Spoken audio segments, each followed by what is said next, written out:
Fala galera, beleza? Meu nome é Matheus Conder, eu vou dar uma aula agora de circunferência na geometria analítica. Vamos falar de equação reduzida, equação geral, posições. Vamos dar uma olhada nessa matéria? Então, galera, vamos definir a circunferência? Uma definição da circunferência que fica muito legal é que ela é o lugar geométrico de todos os pontos que equidistam de um único ponto. Conder, como assim? Deixa eu desenhar para te explicar isso. Pega um plano cartesiano aí, x, y, tá? E determina um ponto que vai ser o centro dessa circunferência. O C, ponto C. Esse ponto C, ele vai ter uma abscissa xc e uma ordenada yc. E agora, eu vou pegar um outro ponto qualquer, genérico, um ponto P, xy. Se esse ponto P pertencer à linha da minha circunferência, a distância entre o centro e esse ponto vai ser o raio da circunferência. E aí, o que eu acabei de falar? Se eu pegar todos os pontos P que têm essa mesma distância e juntar, galera, eu vou fazer isso aqui, ó. Vou pegar esses pontos todos, dando uma volta e formando uma circunferência. Então, para definir essa circunferência na geometria analítica, eu vou usar a distância entre dois pontos. Mole, né? E esse tamanho dessa distância vai ser o raio. Então, se liga só. Pegando o ponto C, que é o xc,yc, e o ponto P, que é xy, genérico, eu vou falar que o raio é a raiz de Δx ao quadrado mais Δy ao quadrado, a fórmula da distância entre dois pontos. Vamos substituir o Δx pela diferença entre o x, né? X menos xc. E o ΔY por y menos yc. E aí ficou muito estranho isso aqui, né, galera? O que eu tenho que fazer? Eu vou elevar o quadrado dos dois lados. Primeiro eu vou diminuir para eu poder caber aqui, né? E aí eu vou elevar o quadrado dos dois lados para tirar essa raiz aí. Então eu vou ter que r ao quadrado igual a x menos x do centro ao quadrado mais y menos y do centro ao quadrado. Esse cara, galera, é a equação reduzida da minha circunferência. É quem eu vou buscar sempre para resolver minhas questões, tá? Bom, vamos lá. Vamos pegar esse cara, né? E vamos enxergar o que está acontecendo. Quando eu tiver a equação reduzida, esse cara aqui e esse cara aqui são o centro da minha circunferência. É só trocar o sinal, né? E o raio vai estar aqui fora, elevado ao quadrado.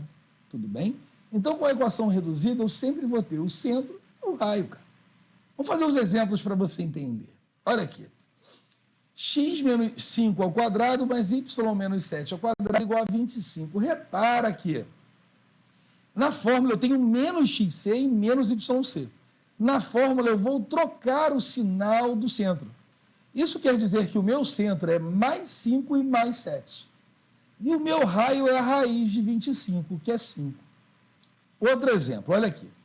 X mais 4 ao quadrado mais y menos 2 ao quadrado igual a 100. Galera, quem é o centro dessa circunferência? É só trocar o sinal.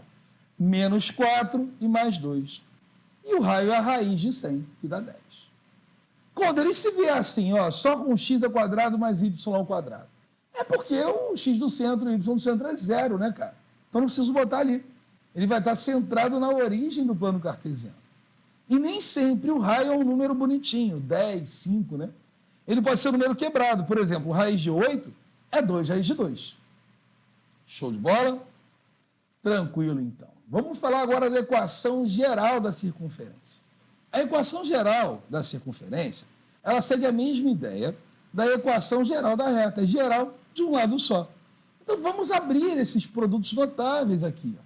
X menos o x do centro ao quadrado ficaria quadrado do primeiro, menos 2 vezes o primeiro pelo segundo, mais quadrado do segundo. Assim como y menos y do centro ao quadrado ficaria quadrado do primeiro, menos 2 vezes o primeiro pelo segundo, mais quadrado do segundo.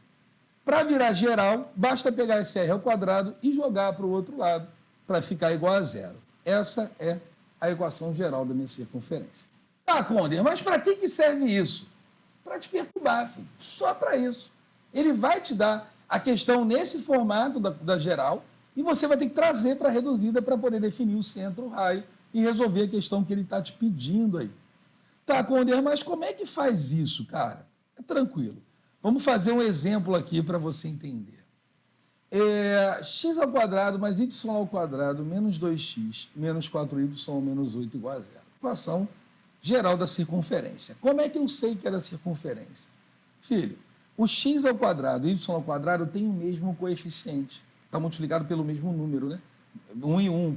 Poderia ser 2 e 2, tá? Mas tem que ser igual e com o mesmo sinal. Bom, o que eu tenho que fazer? Primeiro, eu vou pegar todo mundo que tem uma letra, todo mundo tem um coeficiente ali com uma letra, uma variável, vou deixar do lado direito. E todo mundo que não tem, vou jogar para o lado esquerdo. Ou seja, vou pegar só o menos 8, coitado, e dar um peteleco nele para o outro lado, para ele virar mais 8. E agora eu vou dar uma arrumadinha nessa bagunça. Eu vou juntar a galera do x, botar um seguido do outro, e a galera do y um seguido do outro. Como é que vai ficar isso? Preste atenção no que vai aparecer. X ao quadrado menos 2x mais alguém ao quadrado. Mais y ao quadrado menos 4y mais alguém ao quadrado igual a 8. Conder, que é isso? É o que você tem que fazer. Por quê? Porque a gente acabou de ver que a equação geral ela vem de você abrir o produto notável da reduzida. Então, você sempre vai ter um trinômio quadrado perfeito. O primeiro ao quadrado, menos 2 vezes o primeiro pelo segundo, mais o quadrado do segundo, sempre. Então, para voltar para a reduzida, eu preciso completar esse trinômio. Eu preciso achar esse segundo ao quadrado, esse segundo termo ao quadrado. Como é que faz? Quando é relativamente fácil. Matematicamente, olha só, esse menos 2x, x do centro, tem que ser igual a menos 2x. Se você igualar os dois, você vai cortar o x com x, o menos 2 vai para lá dividindo, você vai achar que o x do centro é 1. Então, aqui ficaria 1 ao quadrado. E a mesma coisa aqui, esse menos 2y, y do centro é igual a menos 4y. Você poderia igualar, mas eu vou te falar que é mais prático tu pensar assim, ó, tá vendo esse 4y? Quem vezes 2 dá 4? O 2. É mais prático, mano. Tu vai dividir por 2 mesmo, porque sempre vai ser 2 vezes o primeiro pelo segundo, foi? Você vai achar que o y do centro é 2. Então, aqui vai entrar um 2. Mas espera aí. Você não pode simplesmente somar o 1 ao quadrado e um 2 ao quadrado do lado esquerdo de uma equação, cara. Se eu sou um lado da equação e você é o outro lado da equação e a gente é igual, presta atenção nisso, cara. Vamos supor que sejam os nossos dinheiros. Eu tenho 10 reais e você tem 10 reais. Eu sou igual a você.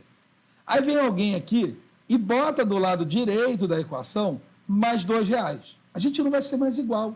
Para eu poder manter essa igualdade, eu preciso somar do outro lado a mesma coisa que eu somei do primeiro lado, do lado direito.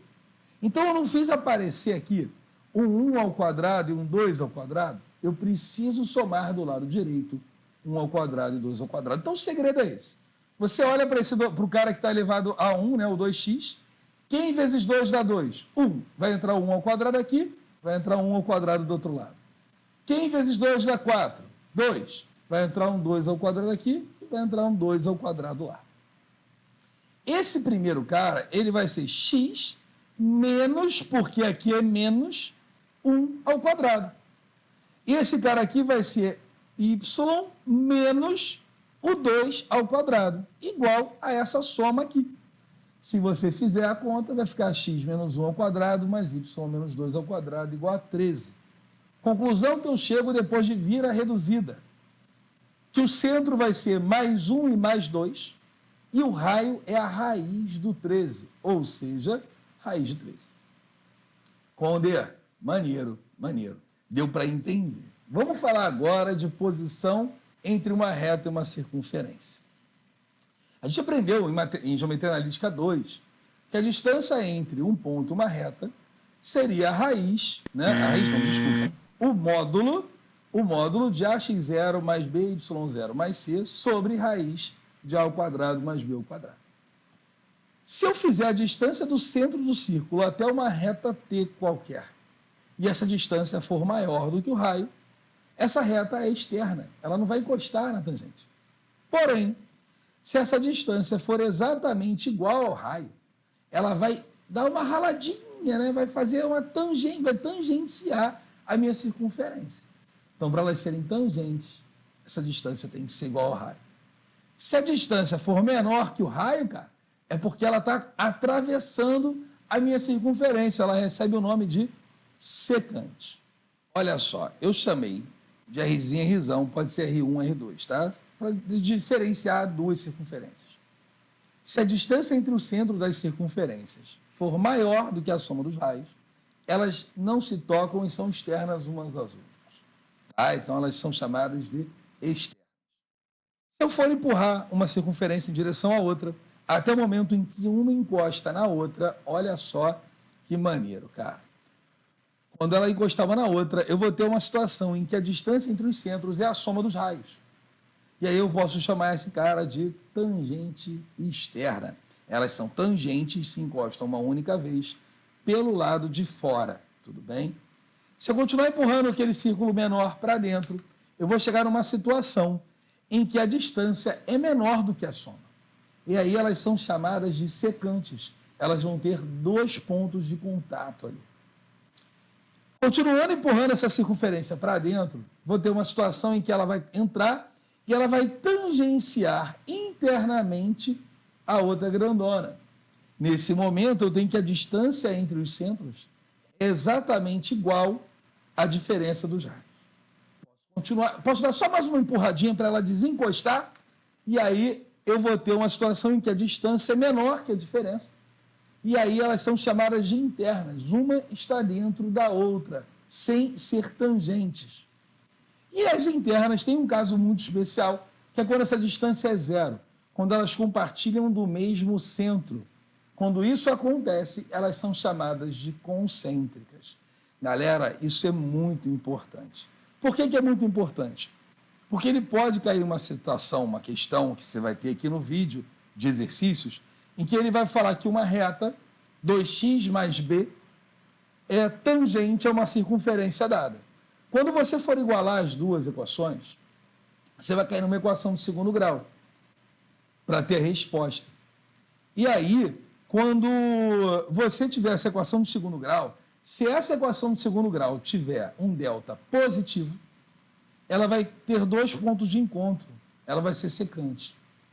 Se esse delta for igual a zero, ela vai ter 2 pontos iguais. E no gráfico isso só é representado por uma tangência. E se meu delta for negativo, ela não tem raiz real, e aí eles vão ser externas, não vão se tocar. Tudo bem?